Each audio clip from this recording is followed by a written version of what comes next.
Olá, leitores! Tudo bem com vocês? Eu espero que sim, porque hoje eu vim aqui ler resenhas negativas de livros que eu amo.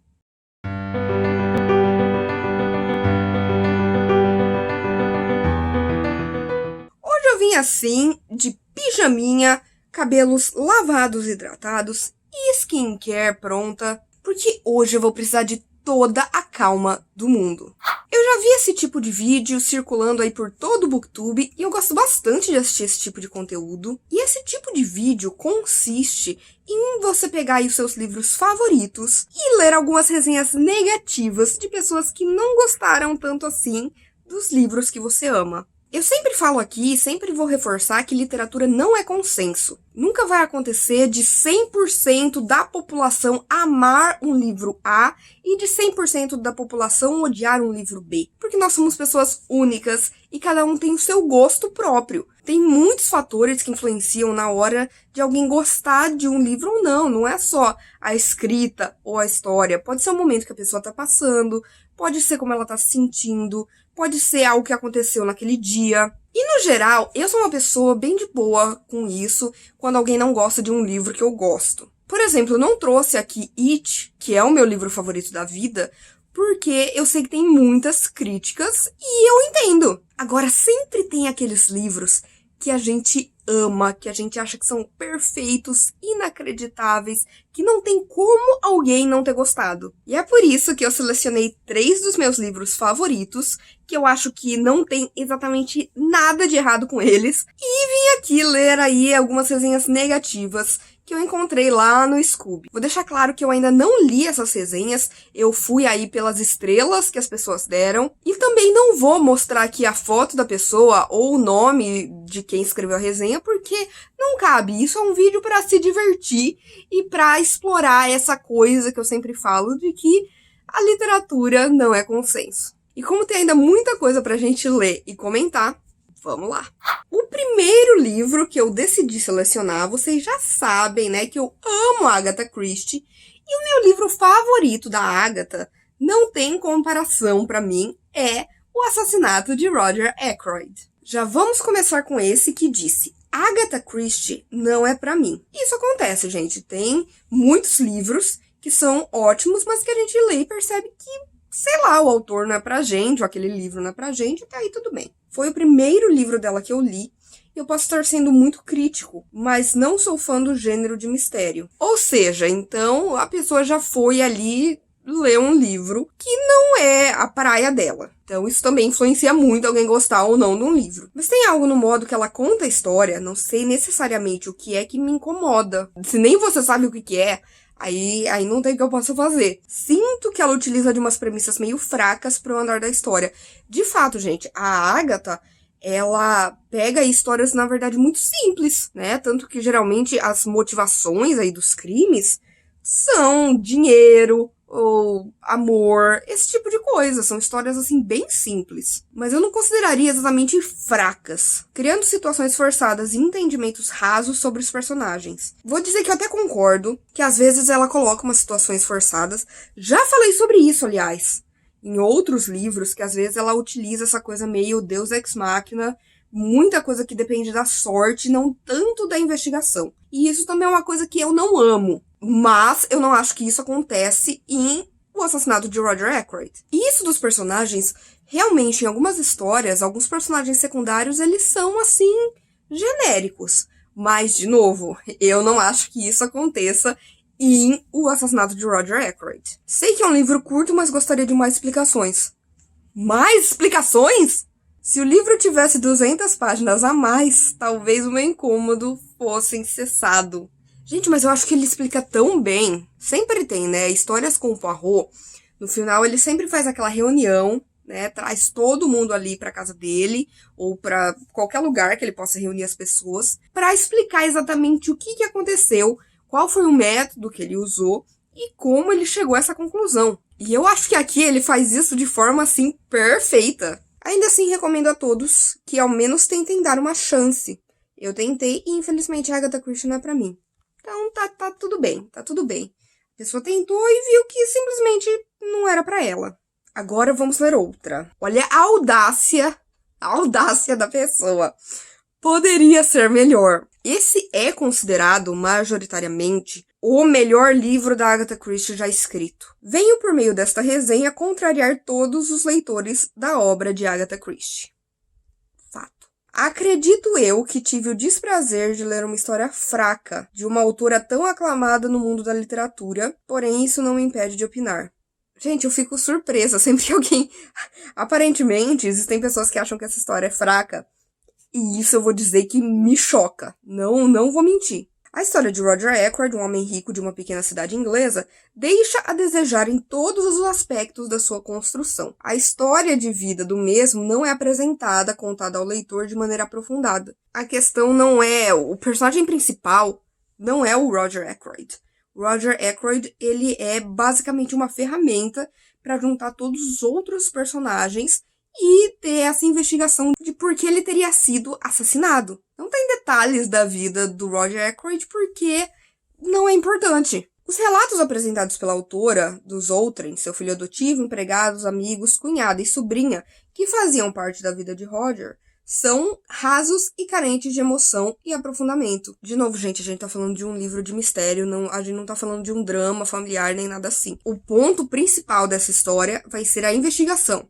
Não é exatamente como é cada um desses personagens. É muito mais a motivação que esses personagens teriam pra matar esse senhor. Tais defeitos de construção e narração tornam a história ruim. Ruim. O assassinato de Roger Ackroyd. Ruim. É difícil porque esse livro... Ele é um livro que até hoje eu falo que ele é o melhor livro de mistério da vida, sabe? Sempre que alguém fala assim, eu li, eu não sei se eu gostei de Agatha Christie, não sei se é pra mim, eu sempre falo, leia O Assassinato de Roger Ackroyd. Aí ele termina falando, portanto, a falta de emoção, aprofundamento, instigação e a monotonia do texto me faz dar 3 estrelas a uma obra de Agatha Christie, porém não deixarei de ler outras obras da mesma, pois quero possuir a mesma sensação de satisfação pós-leituras que os meus colegas possuem. Isso eu concordo. Eu acho que quando a gente lê um texto de um autor e não gosta por algum motivo, é sempre indicado você ler uma outra coisa antes de se decidir se aquele autor é pra você ou não é. Então, eu super entendo. Agora eu vou deixar meu cabelo secar naturalmente, enquanto eu leio aqui algumas resenhas negativas da minha fantasia de todos os tempos, que é O Nome do Vento, do Patrick Rothfuss. Vamos começar com essa, ó. Eu tentei gostar desse livro, mas não deu. Eu não consigo entender como tantas pessoas gostaram desse livro. Acho que tem um certo modismo por trás. Isso eu posso dizer que me incomoda. Quando a pessoa vem e fala assim, porque é modinha gostar disso. Ou você gosta ou você não gosta. Não tem uma parte que tenha me empolgado. Nossa, gente. São só partes deslocadas e sem sentido no cotidiano do personagem. Ele tá contando a história dele, então ele tá contando desde as coisas que aconteciam no dia a dia até coisas mais interessantes de ação que aconteceram. E tudo isso é pra construir esse personagem, pra você entender, pra você se apegar a esse personagem, que é o Kvolt. Não tem uma trama concreta. Parece Malhação. Gente, que sacrilégio. Sacrilégio! Gente, tem sim uma trama concreta, a gente tá vendo a construção desse personagem. A pessoa que tá escrevendo a história do Kvolt, a necessidade é realmente de entender como que o Kvolt virou essa lenda que ele é hoje em dia. E por que que ele resolveu aí não ser mais essa pessoa. Por que que ele acaba tomando aí um caminho tão diferente. E ele contando aí exatamente tudo que fez dele ser quem ele é. E se a gente para pra analisar a nossa própria vida, não foram só momentos extraordinários e incríveis que fizeram a nossa vida ser como é e que fizeram a gente ser como é. Não. São aquelas pequenas coisas, são as pequenas pessoas que a gente encontrou no caminho, são as pequenas decisões que a gente fez, é aquilo que a gente gosta, é aquilo que a gente não gosta. Então é lógico que vai ter muito cotidiano. Agora, comparar com Malhação, a história do Kvolt, querido, você está louco. E aí ele fala que achou basicamente uma leitura cansativa, basicamente 3/4 do livro poderiam ser cortados, e que é um sacrilégio que comparem com Harry Potter ou as Crônicas de Gelo e Fogo. É porque Harry Potter tem uma outra proposta e as Crônicas de Gelo e Fogo tem uma outra proposta, então realmente não tem como comparar, né? Desculpa, gente, deu pra perceber que eu tô um pouquinho irritada. Calma. Ó, ele já começou o título da resenha de 1 estrela. Que absurdo. Ele fala, eu fico impressionado como que o povo pode ter gostado desse livro. Eu simplesmente não aguentava mais aquelas conversas que não chegam em lugar nenhum. É um monte de diálogo maluco que nunca acaba e a gente nem sabe por que está ali. Já falei sobre. Eu até gosto quando o diálogo e a situação desenvolvem o personagem. É isso que acontece. Porque a gente tá acompanhando o personagem primeiro, que ele está contando a sua história. Então, ele não é tanto assim um narrador confiável. Ele tá contando a história do ponto de vista dele. E ele tá contando o que ele quer contar. E aí ele falou assim, mas o que tem pra desenvolver no Kvolt? Ele consegue fazer de tudo. O personagem faz de tudo e sabe tudo, aprende tudo e não passa de mágica. Então fala logo que ele é um deus.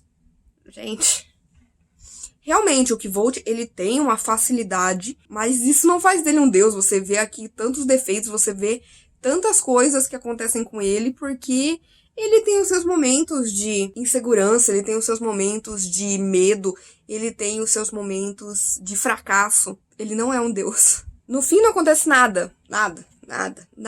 Não, a gente tem aí a história do Kvolt, mas não acontece nada. Não acontece nada, gente. O livro acaba do nada, sem nenhuma coisa interessante.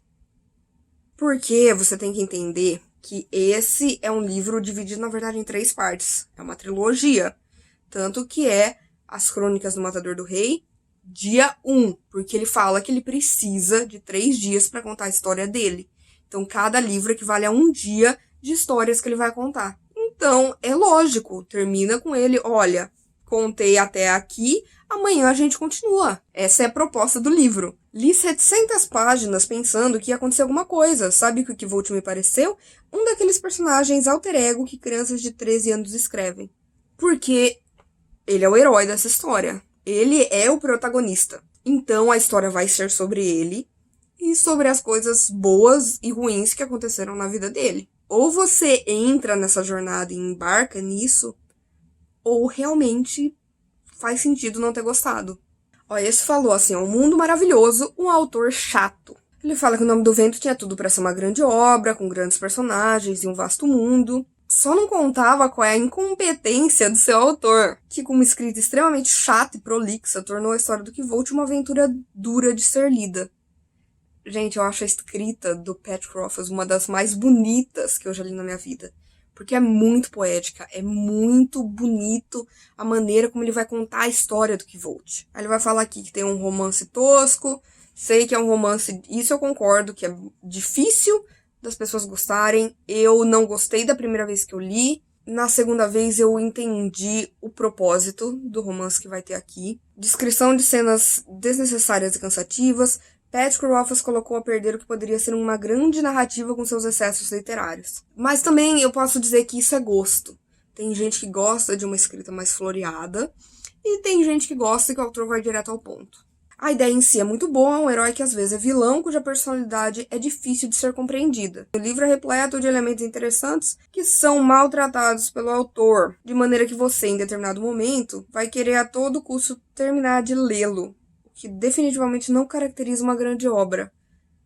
Realmente, gente, tem livro que a gente lê por entretenimento, porque a gente lê e fala assim, tá ok, tô curtindo, não tô amando, mas vou terminar. Lógico que você querer terminar não caracteriza uma grande obra, mas eu não entendo o que isso exatamente tem a ver com O Nome do Vento. E aí ele fala, verá claro aqueles que se deliciarão com sua leitura, gosto é gosto, e aqueles que saborearão o enfado literário, como eu. Ai, gente, achei a pessoa muito pedante. Pode ser isso? Pode ser isso. Joguei aí. Olha, esse eu preciso. Eu falei assim, vou ler no máximo 3 resenhas, mas eu peguei vários que tinham ali poucas estrelas, e aqui o título desse é O Mais Superestimado da História. Esse livro está sempre no topo, inúmeras resenhas positivas. Não sei se trata de uma histeria coletiva. Seria incrível uma histeria coletiva por conta de Nome do Vento, onde todos precisam gostar das mesmas coisas para serem aceitos no clubinho, ou se realmente as pessoas estão gostando mesmo dessa história. Posso falar por mim que eu gosto mesmo dessa história. É inclusive a minha história favorita de fantasia. O personagem principal é intragável de tão chato. Para. Que o Kvolt, ele é um dos meus personagens favoritos da vida. E aí ele fala que tem sempre um malvadinho pra atrapalhá-lo. E assim o épico tem a sua sequência nada épica da saga dessa criança tediosa em busca de uma oportunidade para entrar em uma biblioteca. Gente, a gente tá acompanhando um livro de fantasia que ele vai ter aí a clássica jornada do herói. Então é lógico que a jornada do herói vai ter o garoto normal, comum, que ele não tinha pretensões de ser um herói, mas ele é colocado numa situação em que ele precisa ser o herói, e que sim, ele vai encontrar obstáculos no caminho, e ele vai encontrar aí pessoas que vão, sabe, apurrinhar a vida dele o tempo inteiro. Ele fala que ele quer entrar na biblioteca pra encontrar informações sobre o bicho-papão, que é o antagonista misterioso sem graça que lhe causou seu maior trauma de infância. É porque a gente não tem informações dele. O leitor não tem informações dele e o Kvolt está em busca de informações. Agora, poxa, falar o bicho-papão. Imagina isso, gente, ó. Realmente, o cara fez aí o maior trauma da vida do Kvolt. E ele é um bicho-papão, não é nada demais. É um vilãozinho, assim. Aí fala, tá dando volta em busca do seu apaixonite, uma menininha tão insuportável, enfadonha quanto ele. E é por isso que, no sentido assim, eu acho que ele e essa outra personagem, eles se gostam exatamente porque eles são muito parecidos nesse sentido de não ter amarras. Que é evidentemente apaixonada por ele também, mas como se trata do maior cabaço da história da fantasia, não percebe e se atrapalha. Essa foi muito boa. Ai, gente, tadinho do Kvolt. Assim, sua apaixonite segue sempre na companhia de outros machos, fazendo ciúminho. Enfim, se você tá lendo esse livro e não gostando, pode abandonar sem medo, porque não melhora. É uma vergonha comparar essa porcaria com os grandes da fantasia. Como diria Pablo, você não gostou? Problema seu. Parará, parará, pá. Por último, não poderia faltar aí um dos melhores livros que eu já li na minha vida, sempre falo, sempre vou enaltecer esse livro, que é Os Sete Maridos de Evelyn Hugo, da Taylor Jenkins Reid. Vou falar que esse foi difícil encontrar pessoas que não gostaram. Tem muita resenha positiva, mas eu consegui aí garimpar algumas coisas. Vamos ver esse com 1 estrela. Protagonista complexa. Verdade. Com certeza é um livro que desperta curiosidade. Quem não gosta de saber da vida dos famosos, nós meros mortais, assumindo ou não, temos um deslumbramento do que é inatingível. Verdade, faz parte de ser humano. A fofoca é uma coisa humana e edifica sim. E Os Sete Maridos de Evelyn Hugo, conhecemos a vida dessa estrela de cinema, não somente a beleza do que é ser rica, bonita, mas também sua humanidade, seus desejos e sua verdadeira história de vida. Dou crédito à escrita envolvente da autora, contudo, em determinados pontos, me passou a impressão que ela busca chocar, juntando todos os assuntos polêmicos da sociedade numa única história. Porque a vida tem muitas coisas, principalmente na época da Evelyn, muita coisa era tabu. Muita coisa não se falava, muita coisa não podia nem se pensar em falar sobre o assunto. A história da vida da Evelyn é a história da vida de muitas outras celebridades. Que realmente, se você for atrás, se você pesquisar, você vai ver que é assim. Mas minha maior desilusão foi com a protagonista. Acredito que isso se deve ao fato de ter visto tantas resenhas e todos elogiando e desejando ser ela. Então criei uma grande expectativa e uma imagem de uma mulher poderosa, mas quem sabe também altruísta. Contudo, a Evelyn é uma personagem extremamente controversa. Ela sonha, ama, chora, mas também é vilã em vários momentos. Não é misericordiosa ou uma pessoa arrependida. Ela entrou no mundo com pesadas regras, desejou o prêmio e dominou o jogo. Infelizmente, certas atitudes dela me incomodaram muito, não concordo com tantos elogios à sua pessoa. No final, a mensagem de reflexão do que realmente importa na vida vale muito, mas não foi um livro que me conquistou. Gente, a personagem da Evelyn, ela não é uma personagem pra ser adorada. Das pessoas com quem eu conversei que leram Sete Maridos de Evelyn Hugo, todo mundo concorda que ela é uma personagem controversa. Em vários momentos ela vai fazer coisas que são extremamente reprováveis. Que você vai falar assim, gente, não faça isso. Sabe? Em determinados momentos você vai ficar bravo com a Evelyn. Vai ter momentos em que você vai falar assim, por favor, pensa um pouco antes de fazer isso ou aquilo. Mas essa é a graça, porque a Evelyn, ela não é, a personagem boazinha, e ela deixa isso claro desde sempre. Ela fala que não é porque ela se arrepende de uma coisa que ela fez que ela necessariamente não teria feito isso de novo. A Evelyn é uma pessoa normal, ela é uma pessoa que tem as suas qualidades e os seus defeitos. E eu acho que isso é o que dá muito mais enriquecimento pra essa trama, que ela tá longe de ser uma personagem perfeita. Ela é imperfeita o tempo inteiro. E é exatamente por isso, quando a gente lê um livro como Sete Maridos de Evelyn Hugo, a gente acha que a protagonista é uma pessoa real. Gente, essa pessoa falou assim, não sei dizer ao certo. Eu gostei da história, achei interessante. Porém, confesso que não li ele inteiro. Então, como que você pode falar que você não sabe ao certo? Exatamente porque você não leu inteiro. Então, eu acho que nesse caso é difícil ter uma decisão assim muito contundente a respeito de se você gostou do livro ou não. Não gostei do estilo da escrita da autora, que é essa coisa de entrevista. Como se fosse uma biografia. Isso a Taylor faz muito, até mesmo em Days Jones and the Six, que é como se fosse aí uma entrevista, uma pessoa perguntando para outra para pegar aí a biografia, né, tudo que aquela pessoa viveu e anotar. Li o começo e fui pulando até o final. Demorei demais porque perdi o interesse do livro. Gente, não, foi muito bom porque alguém comentou embaixo, tipo, oi? Porque, tipo, como que não é à toa que você não tem uma opinião formada no final da história, se você gostou ou não gostou. Porque você foi pulando. Gente, eu não consigo, tá? Tem gente que consegue pulando parte de livro. Eu não consigo. Eu acabo me sentindo culpada. Sei que não faz sentido nenhum, mas isso acontece comigo. Vamos terminar com essa, que fala o problema de se confiar em livros hypados. Realmente, existe todo um hype. Eu mesmo, quando fui ler Os Sete Maridos de Evelyn Hugo, eu falei assim, será que eu vou gostar? Porque todo mundo falava mil maravilhas. Então eu falei assim, eu acho que eu preciso ir com mais cautela e não assim com hype tão elevado.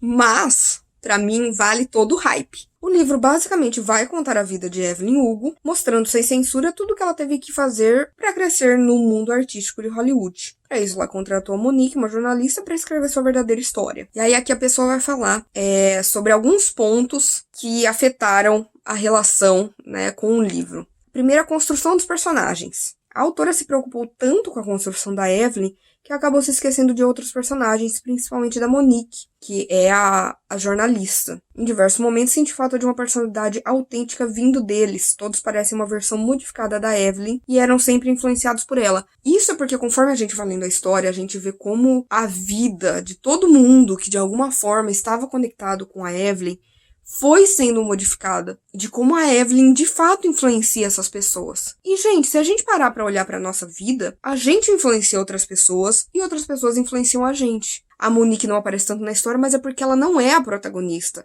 A protagonista é a Evelyn. A construção da Evelyn. Não vou negar que a autora fez um ótimo trabalho com ela, conseguiu deixar o caráter dela bem duvidoso, acredito que era essa a intenção, ficou ótimo na história, e mostrar que assim como todos ela é humana e erra bastante, porém duas coisas que me incomodaram, a falta de amadurecimento da personagem, parecia que a Evelyn de 50, 60 anos era a mesma de 20 anos, eu não acho, até porque a gente vê tudo que ela passou, o pão que o diabo amassou e que ela comeu, e como tudo aquilo mudou a vida dela, sabe? Mostra que a vida dela sempre foi difícil, mas que os motivos pelos quais a vida dela foi sendo difícil são diferentes. E ela vai tentando se adaptar a cada um deles. No final do livro, uma atitude da Evelyn foi bem contraditória com toda a sua personalidade. Eu já sei, não vou falar pra vocês, porque é spoiler, né? Pra quem não leu, eu acho que eu sei do que essa pessoa tá falando. E eu posso dizer que eu acho que faz completo sentido com a Evelyn, com a construção dela. Eu acho que o final dessa história, ele é 100% Evelyn. Ele é, assim, perfeito para a personagem que a gente viu ser construída até aquele momento. Os maridos e o andar da história. Até 40% do livro eu estava bem presa na história e ansiosa para saber mais sobre a vida dela. Porém, a partir daí em diante, as justificativas para alguns maridos é simplesmente... Acho que a autora quis beirar o absurdo para surpreender o leitor, porém ficou uma grande encheção de linguiça, faltou criatividade, principalmente ao revelar quem é o grande amor da vida dela. Eu posso dizer que quando eu entrei, existia realmente uma grande coisa, tipo, o grande amor da vida da Evelyn. E antes de eu ler o livro, todo mundo falava isso e pra mim era óbvio. Mas aqui é realmente pra mostrar como o mundo de Hollywood é podre, sabe? Como tem pessoas podres, sabe? E a gente vai ver isso através de vários maridos da Evelyn. Plots previsíveis, alguns são, realmente, mas eu acho que esse não é um livro tanto que ele vai basear muita coisa no plot twist dele, na reviravolta. Na verdade, eu acho que esse é um livro sobre a Evelyn, sabe? Não sobre plot twists. Não é um livro de mistério, não é um livro de thriller.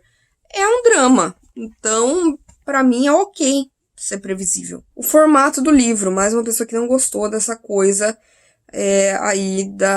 dessa proposta da autora de fazer como se fosse uma biografia, né? Ele fala assim, prometeu uma biografia, mas entregou um diário. Porque, sei lá. Agora eu já tô cansada, porque difícil defender um livro que eu acho perfeito. No final, falou isso, que o livro tá hypado demais, e acredito que é por isso que muita gente vai com altas expectativas na leitura. E realmente, isso pode acontecer, gente. É sempre muito melhor quando você lê um livro que você não tem expectativas, e aí ele acaba te surpreendendo, do que, lógico, você já ir com muitas expectativas em um determinado livro, e aí, por conta dessas expectativas serem tão altas, você se decepcionar. Mas, nesse caso, não aconteceu comigo. Eu acho que todo o hype de Os Sete Maridos de Evelyn Hugo é real. E é isso, gente. Eu espero que vocês tenham gostado desse vídeo, uma coisa mais intimista. Eu sendo 100% eu mesma, do meu jeito. Sem maquiagem, com a cara limpa. Né? Logo depois de ter tomado um bom banho. Eu sabia que eu ia precisar relaxar pra fazer esse vídeo. Em alguns momentos me estressei, mas tentei levar numa boa. De novo, gente, literatura não é consenso. Cada um tem a sua opinião e tá tudo bem gostar de um livro ou não gostar de um livro. É ok. Desde que você leia, tá valendo. Eu espero que vocês tenham gostado do vídeo. Por favor, não se esqueçam de me seguir nas minhas outras redes sociais, porque lá eu tô sempre dando a minha opinião sobre livros. No próprio Instagram eu resenho exatamente tudo aquilo que eu leio. Se você curtiu esse vídeo, por favor, deixe o seu like. Comente aqui embaixo se você gostou dessa proposta de vídeo, porque aí eu posso trazer mais, se vocês tiverem gostado. Compartilhem um vídeo com pessoas que você acha que vão gostar. Se inscreva no canal, por favor. E ative as notificações, porque você já sabe que toda sexta-feira tem vídeo novo por aqui. Então a gente se vê na semana que vem.